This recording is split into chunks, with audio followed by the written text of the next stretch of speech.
Hey friends, this is Trina, and welcome to Life's a Blog, the podcast.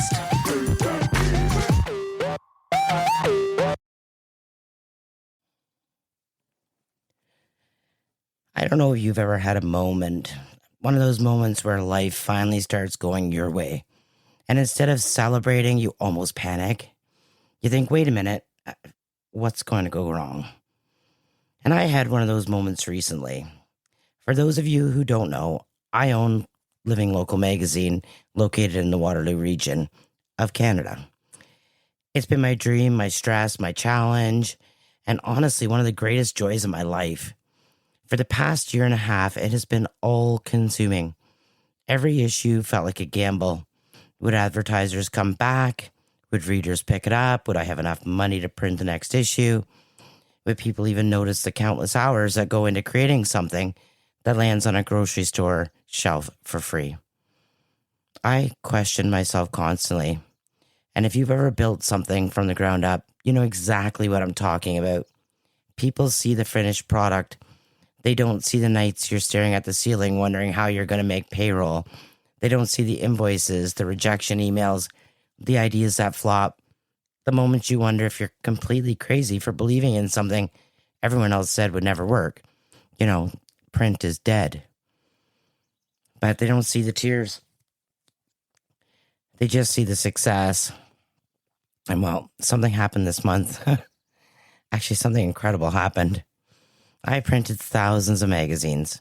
I stocked grocery stores because my son had gallbladder surgery and he could not do any lifting. So he drove, I stocked with the help of my daughter as well. Then when I came back a couple days later to check on them, they were gone. Not a few copies, not half the rack. They were gone. Every single one. I texted my kids and I'm like, what is going on here? And I went back the next day and I filled some up because I had some boxes in the car. And I went back and they were gone again. And I remember standing there just staring at the empty display. I should have been excited and I should have been celebrating. Instead, my first thought was, now what? How am I going to print enough when I don't have enough advertisers? How am I going to keep up?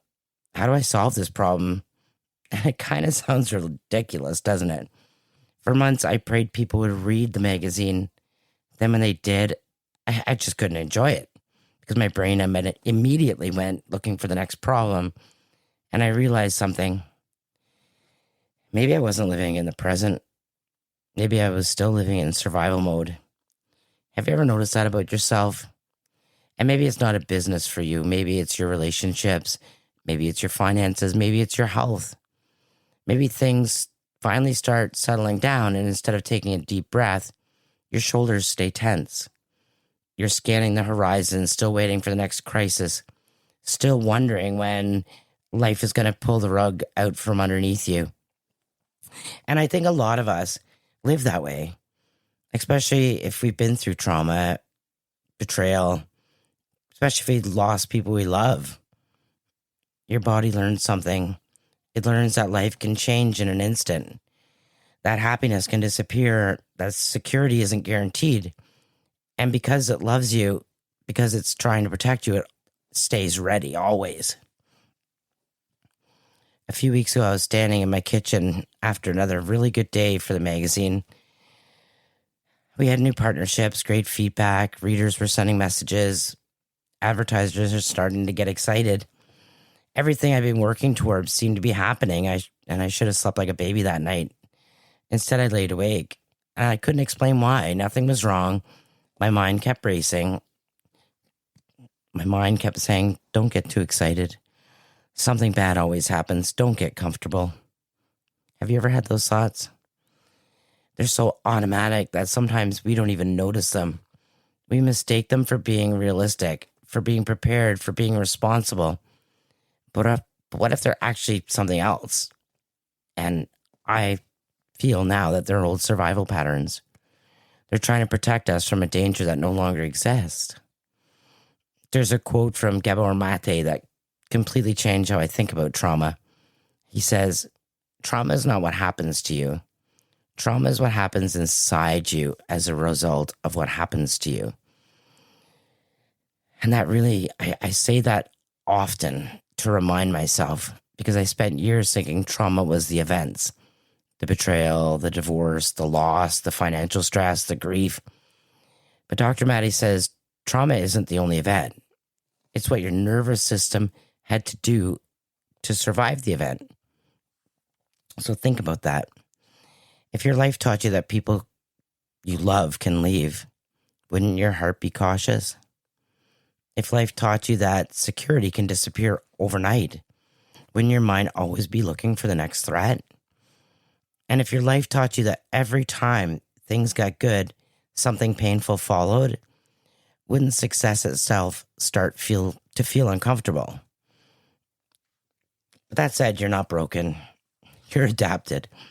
Your nervous system did exactly what it was designed to do. It's to protect you. The problem is the same survival skills that got us through the hardest chapters of our life can quietly keep us from enjoying the beautiful ones. And I really do feel that's where I am right now. And not because life is perfect. I had one little incident last week that threw me for a loop, and we'll get into that a little later. I don't want to divulge too much of my past. I want to help people get through when life throws you the loop and how to get through it. And life is not perfect. Believe me, it isn't. But because for the first time in a very long time, I'm not just trying to survive. I'm trying to figure out how to live. And it turns out those are two completely different things. I started thinking about how many years of my life were spent just trying to make it through the day. The last 8, really. Not the week, not the month, the day. And maybe you've been there too.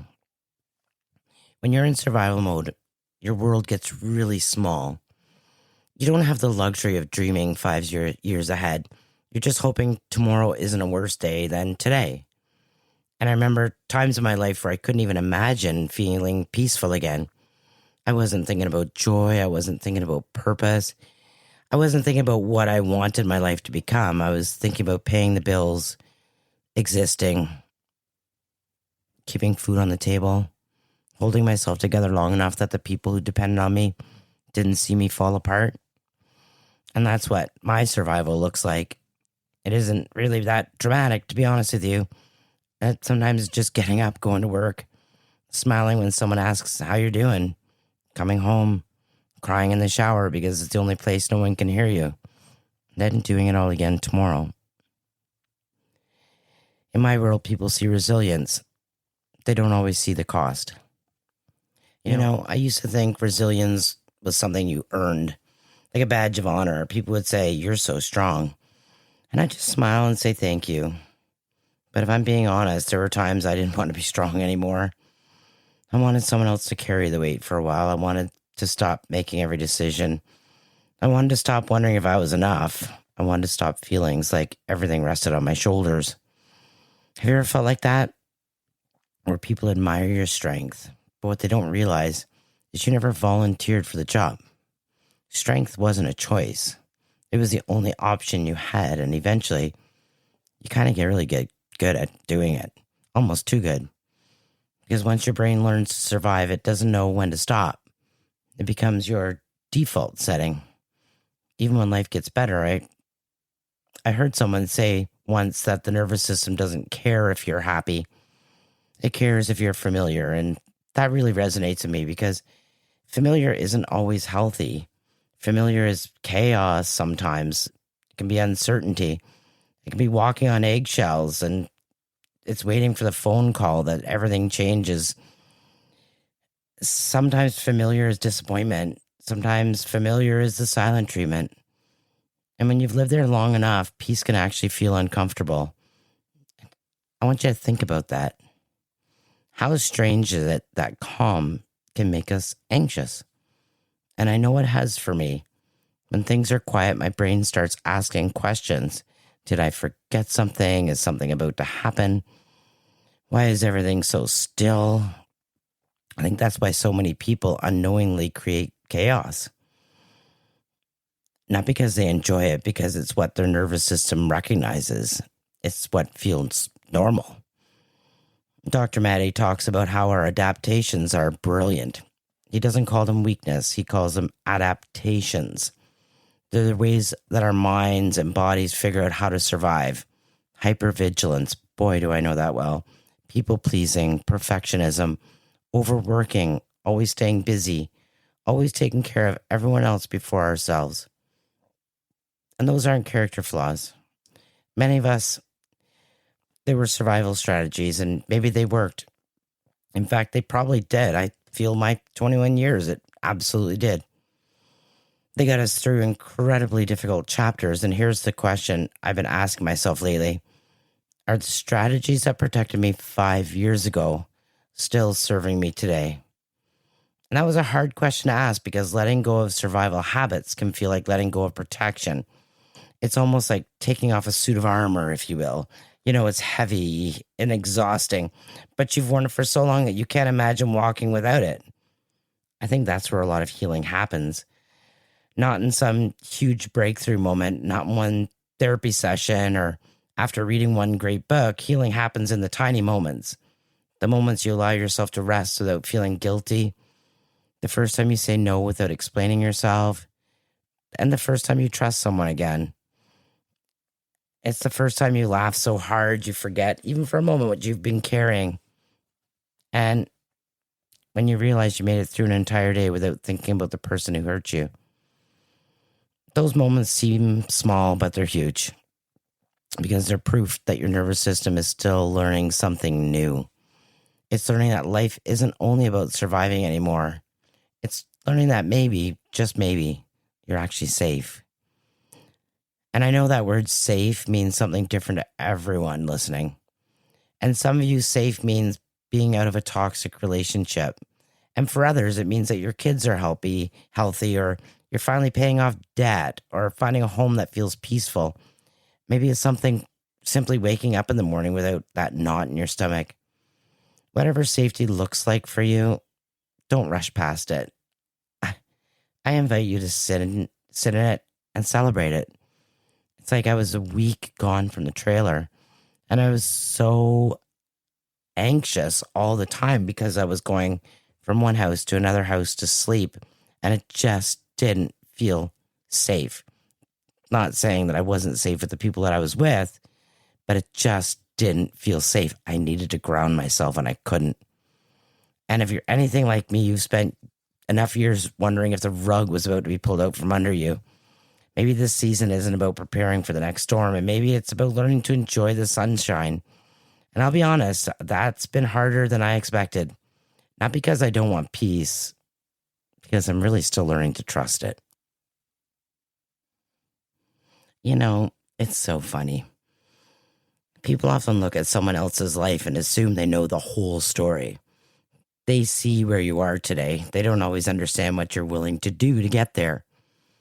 A few months ago, I made the decision that, on the surface, probably because it didn't make a whole lot of sense to some people, I moved into my trailer for the summer. Now, if you only looked at that one decision, you might think things must not be going very well for her. But actually, the truth is very opposite. I wasn't moving backwards. I was making one of the most intentional decisions that I made in years. I looked at my life and asked myself a really difficult question. What am I willing to sacrifice today so I can build a life I want tomorrow? And it's a very difficult question to answer, especially at my age, because sacrifice doesn't look glamorous. It doesn't get a lot of likes on social media. People celebrate the success. They rarely celebrate the discipline that created it. Living in this trailer wasn't about giving up something. It was about giving something a chance. It was about believing in my dream enough to invest in it. Every dollar I wasn't spending somewhere else became another opportunity to grow my magazine, another chance to hire someone or raise their hours, another issue to print, another community partnership, another opportunity to tell local stories that deserve to be heard. And I tell you something, I've questioned it time and time and time again, and I even wondered if I was crazy. And then there was days I thought, wouldn't it be easier to play it safe, go find 9-to-5 job and just do what everybody else does. But then I started watching what was happening. The advertisers started believing in what we were building. Community organizations started reaching out. We've sold the cover numerous times, which has been a struggle in year one. Readers began sending messages telling how much they loved the magazine. And then I told you about the moment that I experienced earlier, walking in those grocery stores, looking at the empty racks, realized people had picked up every single copy. And it just hit me. For the first time in a long time, I wasn't chasing a dream anymore. I was actually living it. And isn't that funny? Sometimes we pray for something for so long that when it arrives, we don't recognize it. So very often I will say, dear God, I just need a win. And sometimes you get that win and you don't look at it as a win. And we're like, because we're so focused on the next goal that we miss the miracle standing right in front of us. And I kind of caught myself doing exactly that. Instead of saying, wow, look what happened, I started thinking, okay, how many more copies do I need? How many more advertisers do I need? How can I keep up with this demand? And those aren't bad questions.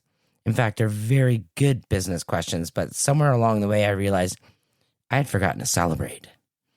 Maybe that's something we all need to hear today. How often do we accomplish something once we prayed for? And instead of celebrating, we immediately move to the finish line. We buy the house, then worry about renovating. We get the promotion, then worry about keeping it. We heal from one chapter, then start bracing for the next heartbreak. It's like we never let ourselves arrive. And I've been guilty about that, and maybe you have too. I think it's because survival mode teaches us that standing still is dangerous. We have to always keep moving and solving and fixing and keep preparing, because if you stop, something might catch you. And here's what I'm learning now. Sometimes the bravest thing you can do is stop. Not forever, but just long enough to look around and say, this is the life I worked so hard to build. And I don't say that from a place of pride. I say it from a place of gratitude, actually. Because there were years when, honestly, I didn't know if I'd ever feel hopeful again. There were years where I couldn't imagine talking about the future without fear attached to it. And also, simply making it through the day felt like a victory at times. And if that's where you are right now, please hear me. Your current chapter isn't your whole story. I know it feels endless. I know it feels like this is just your life now. I know there are mornings when getting out of bed feels like climbing a mountain, because I've been there. Maybe not in your exact circumstances, but I know what it feels like to wonder if life is ever going to feel light again. And if I could sit across the table from you right now, I'd tell you this. Don't confuse the chapter you're in with the ending of your story. The hardest seasons have a way of convincing us that they'll last forever. And they won't. One day you look back and realize the season you thought was burying you was actually planting you. Growth is strange that way. It happens underground first. Nobody sees it. Nobody applauds it. Nobody sees how much is changing beneath the surface. Then one day, people call you an overnight success. They say, wow, you got lucky. And they tell you how proud they are and celebrate what they can see. But you remember the lonely nights, the tears, the doubt, the sacrifices, the prayers, the tiny decisions that nobody noticed. And maybe, just maybe, that's why success feels so emotional, because it reminds you of everything it took just to get there. And as I was writing this podcast, I was thinking about all of this, and I realized something. For years, I believed that healing was going to happen because something outside of me changed. I thought maybe one day I'd get the apology. One day someone would finally understand how much they hurt me. Maybe one day they'd take responsibility and I'd feel validated. And you ever caught yourself doing that? It's very cyclical. It happens during the whole healing process. That thought keeps returning to your head until it no longer comes anymore. And you keep playing the conversations in your head, imagining what you'd say if they finally admitted they were wrong, thinking that somehow those words would make everything okay. And I used to do that. And I used to do that every day, because I'm someone that fixates on things. I realized I was giving someone far too much power over my future. The truth is, we spend a lot of time waiting for justice and waiting for karma, or for someone to become the person we always hoped they would be, for them to love us the way we deserve to be loved, for them to finally choose us. But life has a funny way of teaching us something different. Sometimes they don't change or apologize, and they rewrite the story because that's easier than facing the truth. They convince themselves that what happened wasn't that bad. Or maybe they tell themselves you were the problem all along. And that's painful. It's really painful. Because someone you loved deeply, you naturally wanted them to understand what they did. You want your pain to matter and your story to be acknowledged. But I've learned that not everyone has the capacity to do that. And waiting for someone to become emotionally healthy enough to validate your experience can keep you emotionally stuck. And there's another idea that really stayed with me lately, and it comes from Mel Robbins. She talks about how our lives change when we stop waiting for other people to change. And when I've heard that, I thought, well, that's true. But then I started asking myself, where am I still waiting? Where am I still hoping someone else will become the person I need them to be? Where am I putting my life on hold because someone's choices? Those are uncomfortable questions because the answers aren't usually about them, they're about us. Healing begins when your future no longer depends on someone else's apology or someone else's approval. It no longer depends on someone's ability to recognize your worth. And I want you to think about that for a minute. How much of your peace have you accidentally handed over to someone else? Maybe it's an ex-partner, a parent, a sibling. It's a friend who walked away. Maybe it's someone who betrayed your trust. It could be your kids. Maybe it's someone who couldn't love you the way you needed. Whatever the relationship, if your peace depends on them changing, you're still giving them control. And I know that's hard to hear because it sounds unfair. You're thinking, but they're the one who hurt me. And you're absolutely right. Maybe they did. Maybe they lied. Maybe they cheated or abandoned you. Maybe they broke promises they should have kept. None of that was okay. But here's the truth. If we spend the rest of our lives waiting for someone to repair what they broke, we may spend the rest of our lives waiting. And I don't want that for you. And I don't want that for me either. I spent enough years waiting for people to become who I hoped they'd be, or for waiting for life to feel fair, or waiting for someone else to give me permission to move forward. Eventually, I realized something. Permission isn't coming, and closure isn't always a conversation. Sometimes closure is a decision with yourself. It's waking up one morning and saying, I don't need another explanation. I don't need another argument. I don't need someone else to finally see my value. I know my value. And that's a very different place to live from. It doesn't mean you don't still have moments of sadness.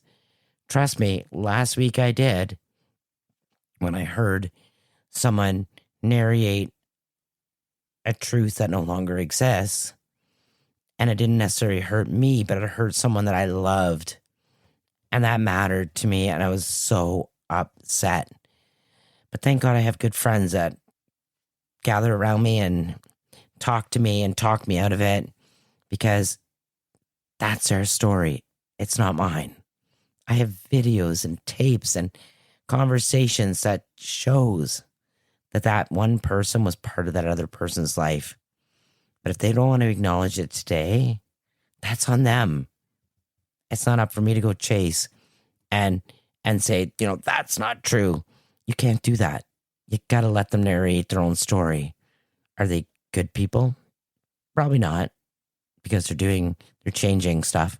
I certainly know how mothers of deadbeat dads feel now, especially if they want the dad in the child's life. I know there's some mothers that take pride in not having the father in their life. But I know how it felt, how heartbreaking it was for me to hear these things and go, wow. And that's where I say, trust me, I do understand. I do have moments of sadness. And there's still days when memories capture me off guard, whether it's a song or a date on a calendar, a photograph, your memories on TikTok and Instagram and Facebook. It could be something someone says, and healing doesn't erase those moments. It changes what they mean. The memories may still hurt, but it no longer controls the direction of your life. And once you realize that, that's real freedom. And it's not forgetting. It's choosing not to live there anymore.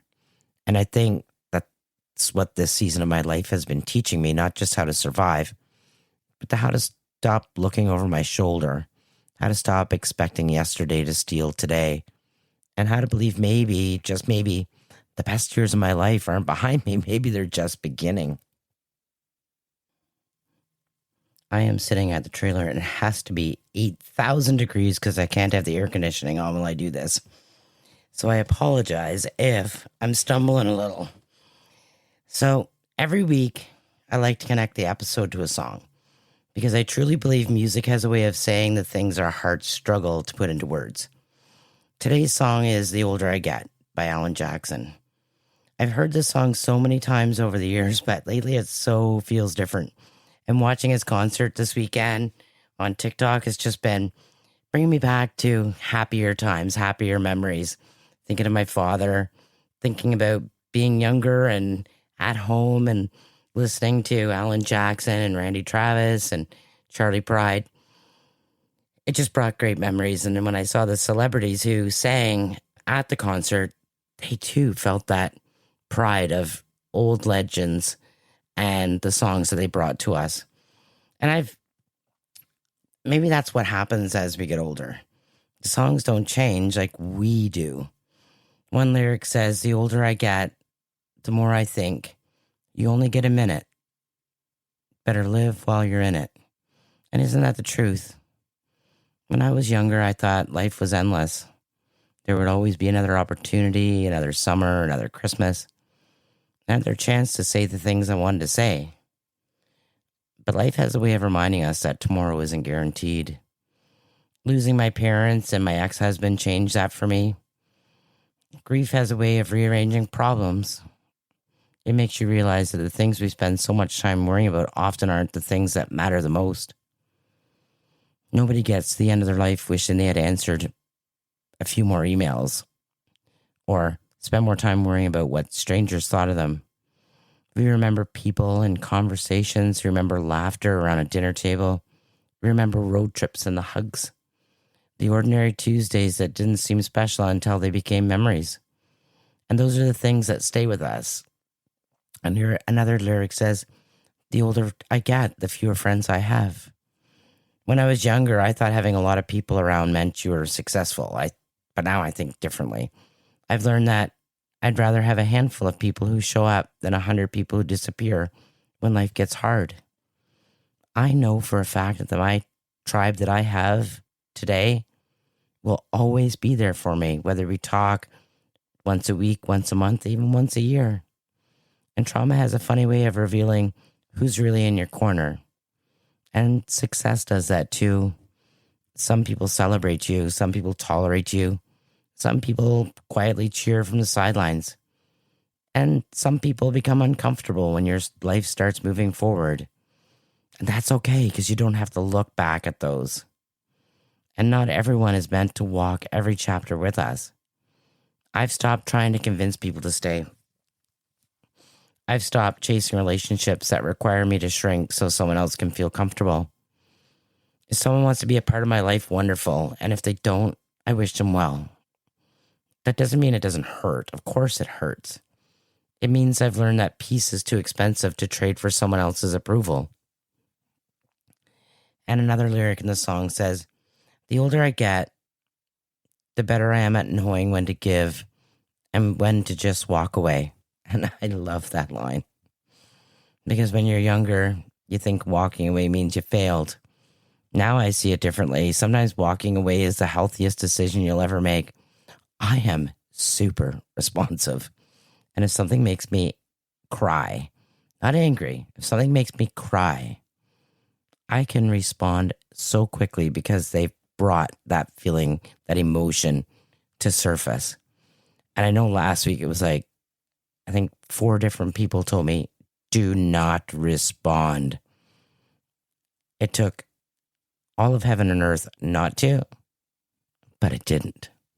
And the next day I was so proud of myself because at the end of the day, it's their loss. I still got that relationship with that wonderful little human being. And walking away from a version of yourself that you believe you had to keep everyone happy, it's just trying to earn love that should have been given freely is not worth your while because they're not losses. Those are boundaries, and boundaries aren't walls. They're doors with great big locks on them. And you decide who gets to walk through them. You decide who has earned a seat at your table. And that took me a long time to learn. I used to think being kind meant saying yes, being available, everything to everyone. Now I think kindness means protecting your own peace. And I said that to my daughter the other day. Because if you're constantly pouring from an empty cup, eventually there's nothing left to give. And one of the biggest gifts of getting older is perspective.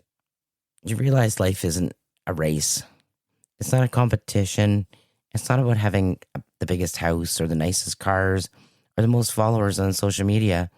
I'm quite content with the few people that listen to this podcast because, like my magazine, I do feel it will grow as I grow because I'm walking the walk with you. It really is about alignment. Do the people in your life make you feel safe? Do they make you feel heard? Do they make you feel loved? Does your work have meaning? Do you laugh often? Do you wake up excited more days than not? Are you becoming someone you actually like? And those questions matter far more than the ones I used to ask. And maybe that's what this whole episode has really been about. Not surviving, not success, not even healing. It's really just about becoming. And you have to find the strength from deep down to become. Become the version of yourself that no longer measures life by what you lost, but by what you're building. Becoming someone who trusts themselves again. Someone who can celebrate the good without immediately waiting for it to disappear. Be someone who can love deeply without losing themselves. Someone who understands that peace isn't sometimes something you stumble across. It's something you have to protect. And as I listen to The Older I Get, again this week, one thought kept coming back to me. Maybe getting older isn't about adding more years to your life. Maybe it's about adding more life to your years. After everything we've survived, isn't that the goal? Not just to exist. Not just to make it through another day, but to wake up excited about what's ahead. Why not try to laugh a little louder, to worry a little less, to love the people who love us truly, to forgive ourselves for the years we spent simply trying to survive and chasing love. Because we didn't waste those years. Those years built us. And now we can decide what comes next. The other day as we were driving, my daughter and I were talking about what kind of person would be right for me.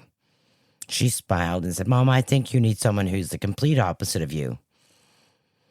I laughed. And of course, in my last podcast episode, I did mention that thought came into my head. And the more I thought about it, the more I realized I didn't agree. Sure, there are qualities someone opposite from me might bring that would balance me out. But there are parts of who I am that I never want to compromise on. I'm creative.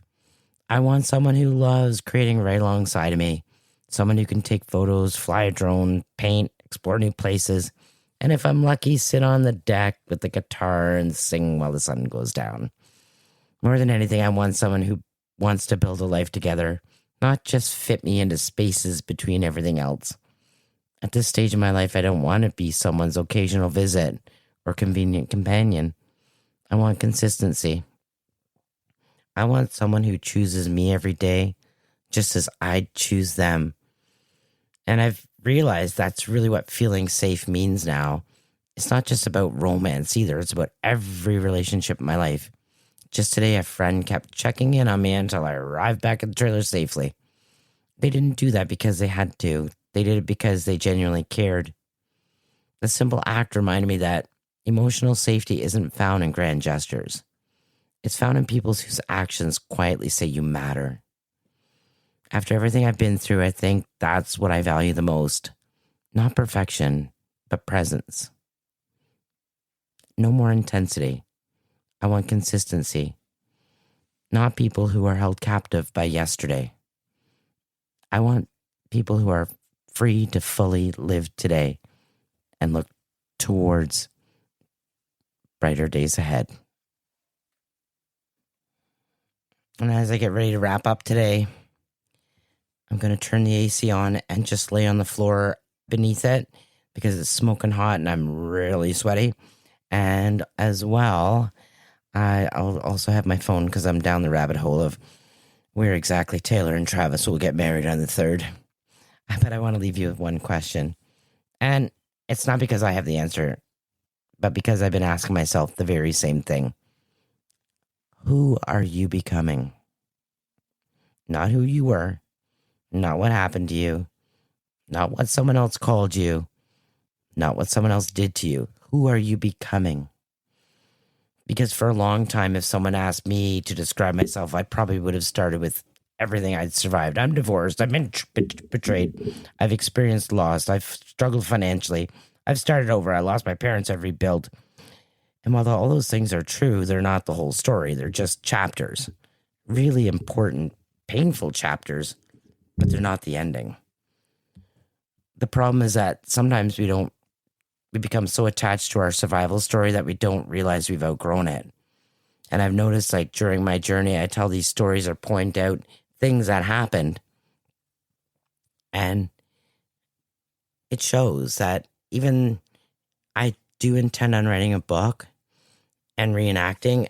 The podcast really is a place to share the growth or share the questions that you may have for me as I went through the process. And think about it. What if you've already survived the hardest part? What if you're standing in a season you've prayed for, but you're still living as though you're waiting for the next disaster? And I think that's where I've been the last 8 years, and it was just habitual. My nervous system got so used to scanning for danger that I forgot to look for beauty. Maybe yours has too. Maybe you become so focused on protecting your heart that you've forgotten it also meant to experience joy. Maybe you've become so good at being independent that you've forgotten it's okay to lean on someone once in a while and be appreciative of those who are willing to let you lean. Maybe you've become so good at surviving that living feels unfamiliar. If that's you, you're not failing, you're learning, and learning takes time. One thing I've noticed lately is that healing is much quieter than heartbreak. Because I know my heartbreak announced itself many times. It crashes into your life and it changes everything overnight. Healing doesn't work that way. Healing actually whispers. It shows up in moments that are easy to miss. The first morning you wake up and realize you slept through the night. It's the holiday that doesn't hurt quite as much. The first time you laugh so hard, your stomach hurts. And you make six plans 6 months from now because somewhere deep inside of you, you finally believe you'll enjoy getting there. Healing isn't one big moment. It's 1,000 tiny moments. And most of the time, you don't even notice they're happening until one day you look back and realize you're different. Not because someone fixed you, but because life kept inviting you forward and you listened. I've learned that there's some questions we'll probably never have answered. But I've stopped expecting life to answer all of them. I've started asking a different question. Now what? Now what do I do with my life? And what do I want it to look like? Now what kind of person do I want to become? Because I'm achieving all these little goals. What memories do I want to create? Life isn't just about building this magazine, but I need to incorporate life, the important part as well. What dreams have I been putting off because I was too busy surviving? I know I'm living it right now. Those are questions I can actually do something about. And maybe that's where freedom begins. Not in understanding the past perfectly, but in deciding the past doesn't get to write the next chapter. You actually do. I know some of you listening today are right in the middle of the hardest season of your lives. And if that's where you are, I wish I could sit across from you with a cup of coffee. I wish I could remind you that your feelings aren't forever, that this chapter isn't the whole book, that the person you're becoming is being shaped even when it feels like everything is falling apart. I remember crying so hard and saying life will never be good again. I can't promise you exactly how your story ends, and none of us can, but I can promise you this. You are more resilient than you know, not because you haven't been hurt, but because you're still here and you're listening to me and still hoping. You're still choosing to believe that tomorrow can be better than today. And hope is a powerful thing. It doesn't erase pain. It simply refuses to let pain have the final word. And before I go, I want to leave you with one final thought. A few weeks ago, I stood in front of an empty magazine rack. Months earlier, I would have dreamed of seeing that. I prayed people would read what we created. I prayed the community would embrace it. And there I was, looking at an empty rack that represented answered prayers. The funny thing is, I almost missed the miracle because I was already thinking about the next problem. Maybe you've got an empty magazine rack in your own life. Not literally. Maybe it's something you've prayed for, whether it's a healthier relationship, better job, a little bit more peace, a child who's finally doing okay, a home that finally feels safe. Just take a minute to notice it, really notice it, and celebrate it. Thank God for it. Because if all we ever do is chase the next thing, we'll never experience the joy of the thing we've already been given. I'm still learning that. Probably always will be. And maybe that's okay, because life isn't about arriving. It's about paying attention while we're on the journey. Well, that's it for this week on Life's a Blog. I hope that you were able to take something from this conversation, and whether it stirred you up or made you look at your life differently, that's the point. Thank you for spending time with me. Follow Life's a Blog CA on TikTok, Instagram, and Facebook, and join the conversation. Leave your thoughts and comments as I read them all and always respond. And if you're enjoying the podcast, subscribe on Spotify, Apple Music, and your favorite podcast platform so you'll never miss an episode. I'm Trina Stewart, and this is Life's a Blog. Till next time.